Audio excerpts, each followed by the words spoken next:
প্রিয় শ্রোতামণ্ডলী, দর্শক মণ্ডলী, আসসালামু আলাইকুম। আজকে আমি একটু বহির বিশ্ব সম্পর্কে বলবো। দেখেন, তার আগে বলতে চাই যে বাংলাদেশে যে রাজনীতিবিদ আছেন এবং কিছু চলে গেছেন, এরা পৃথিবীর মধ্যে সবচেয়ে খারাপ রাজনীতিবিদ। এটি তো রাজনীতিবিদ বলা যাবে না, এরা হচ্ছে দুষ্টবিদ। মানে দুষ্টামি করে রাষ্ট্রের টাকা তছনছ করে নিজের ক্ষমতায় থেকে অন্য দলের বা সাধারণ মানুষের যে ক্ষতি করা যায় সেই ধরনের রাজনীতিবিদেরা।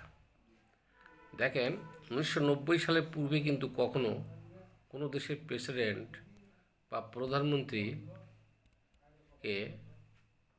বিচারের আওতায় নিয়ে আসা এবং বিচার করা বা জেল ফাঁসি দেওয়া হয় নাই। এটা শুরু হলো বা শুরু করলো 1990 সালে মাননীয় রাষ্ট্রপতি সাবেক হোসেন মোহাম্মদ এরশাদ, যিনি সেনাবাহিনীর প্রধানও ছিলেন, কত বড় তার সম্মানী জায়গা ছিলেন, ওনাকে মিথ্যা অপবাদ দিয়ে পদত্যাগ কইরা তাকে এই বিএনপি, খালেদা জিয়া এবং হাসিনার ইন্ধনে তাকে জেল দেওয়া হলো। ভালো মানুষটারে, উনি এত ভালো মানুষের যদি ওনার জেল ফাঁসি হয়, তাহলে বাকি রাজনীতিবিদ যে এত মানুষ মারছে, এত কিছু করছে, তাহলে তো জেল ফাঁসি হওয়া দরকার। আগুন লাগে মানুষের জিনিসপত্র পুড়ে ফেলাইছে, গাড়ি ঘোড়া পুড়ে ফেলাইছে। তো এখন এই জিনিসটার দিকে সারা বিশ্বে এখন 90 সালের পর থেকে অন্যান্য দেশেরও প্রেসিডেন্ট, প্রধানমন্ত্রীদের বিচার হচ্ছে, জেল ফাঁসি হচ্ছে এবং পদত্যাগ করাচ্ছে।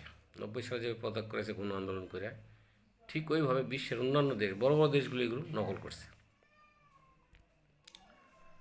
দেখেন, পৃথিবীর ভিতরে আমেরিকা কত বড় খারাপ, কত দুষ্ট লোক তারা। এখন যে ভেনিজুয়েলার যে দখল করতে যাচ্ছে, উদ্দেশ্য হলো স্বার্থ।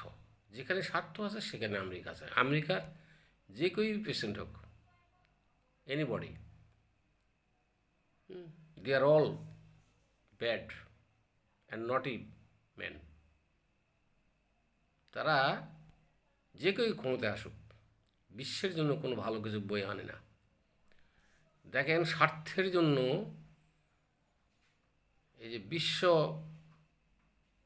জঘন্যতম মুসলিম দেশ সৌদি আরব, আমেরিকাকে ডাকে নিয়ে এসে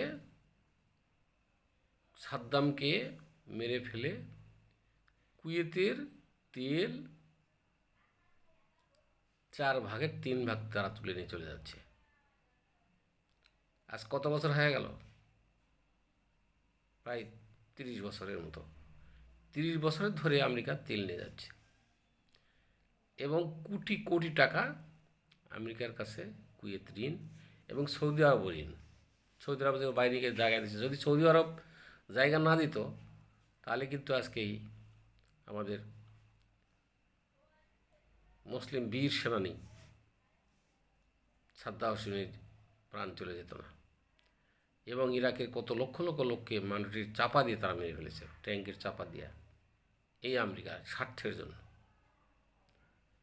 তারপর সেমও লিবিয়াতে সেই করলো। আর করার পিছনের কারণটা হলো কি, মুসলমানেরাই খারাপ। ওদেরকে ডাকে নিয়ে এসে, যে আমেরিকায় ডাকে নিয়ে এসে যে তোমাকে তেল দেবো, তোমার অস্ত্র নেবো, তোমার গাড়ি ঘোড়া নেবো, তুমি আমার এখানে যুদ্ধ করে আমাদের ভাঙ্গে চলে দিয়ে আবার তুমি ঠিক করে দিবা, সে টাকাও তোমাকে দেবো। তা কত বড় বলদ দেখেন। এই বলদের কারণেই কিন্তু পৃথিবীতে মুসলমানরা নির্যাতিত হচ্ছে। আজকে ফিলিস্তিনে কী হচ্ছে দেখেন, যে ট্রাম্প যে ভেনেজুয়েলা তার স্বার্থ হাসিলের জন্য তার সেই দেশটাকে দখল করে কী করতেছে, অন্য দলকে ওখানে বসানোর চেষ্টা করছে। তাতে কোটি কোটি ডলার খরচ করবে, তার সমস্যা নেই। যেন বাংলাদেশেও সরকার পদত্যাগ করালেন উনি। তো এইভাবে লিবিয়ার গাদ্দাফি প্রেসিডেন্ট কত ভালো মানুষ ছিলেন, তাকেও হত্যা করলেন, সাদ্দাম হোসেনকে হত্যা করলেন। তারপরে এখন আবার ইসরায়েলকে, ফিলিস্তিনিকেও শেষ করে দিলেন এবং সেখানে সে যুদ্ধ লাগালেন এবং ইরানেও সেখানে বোম মারলেন। মানে যত দুষ্টামি, বদমাইশি, ক্ষতির কারণ হলো আমেরিকা। এই যে ভেনেজুয়েলাস যে ইরানের সাথে যোগ দিছে, তারপরে তুরস্কের সাথে যোগ দিচ্ছে, রাশিয়ার সাথে যোগ দিচ্ছে। এটাই তার হিংসা যে রাশিয়ার সাথে সে কেন যোগ দিল। কত বড় পৃথিবীর শ্রেষ্ঠ সন্ত্রাসী এই আমেরিকাবাসীরা, যে কেউই প্রেসিডেন্ট আসুক। যদি ভেনেজুয়েলা রাশিয়ার আশেপাশে দেশ হইতো তাহলে কিন্তু কখনো আক্রমণ করতো না, তো ভয় ছিল। তো এখন এই যে ইসরায়েল যে চুক্তি লঙ্ঘন করলো, কতবার লঙ্ঘন করে করে মুসলমানদেরকে মারে ফেল দিচ্ছে।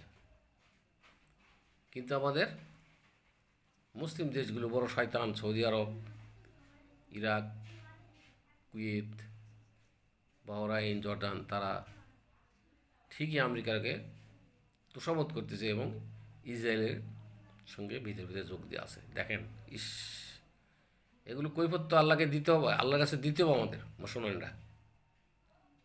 আরে বাবা, মুসলমান পৃথিবীতে যে 53টা দেশ আছে বা 57টা যে মুসলিম কান্ট্রি আছে, ওআইসি সম্মেলন যেটা করা হয়, এই সবাই যদি 10,000 করে সেনাবাহিনী পাঠাই দিত ইসরায়েলে, গাজাতে, তাহলে কি আজকে এই সমস্ত সৈনিক মারা যেত? আরে ভাই, আমেরিকা কয়টা ঠ্যাক দিবে? আবার এতগুলো দেশ যদি একদিকে হয়, আমেরিকার যতই ক্ষমতা বাড়ে হোক না, সে কতগুলো ঠ্যাক দিবে, কতগুলো সে মারবে, কয়েক দেশে অস্ত্র বোম ফালাইব? এই মুসলমানদের এই দু জায়গায় দুর্বলতা। তারও তো ব্যবসা বাণিজ্য করতে হবে। এই যে 53টা দেশ, মুসলিম দেশে ব্যবসা করতে হবে না তার? সে পার পাড়তে পারবে? তো ফুটানি শুধু তাদের ডলার নিয়ে। যদি ডলার সারা বিশ্বে না চলতো তাহলে পৃথিবীতে সবচেয়ে ফকির হয়ে যেত আমেরিকা। তো যাই হোক ভাই, আমরা এইগুলো কাজ আসলে বাংলাদেশকে নকল করেছে, বাংলাদেশের লোকেরাই খারাপ। তো এগুলোকে কেউ সমর্থন করবেন না, ধিক্কার জানান, লেখালেখি করেন আমেরিকার বিরুদ্ধে সবসময়।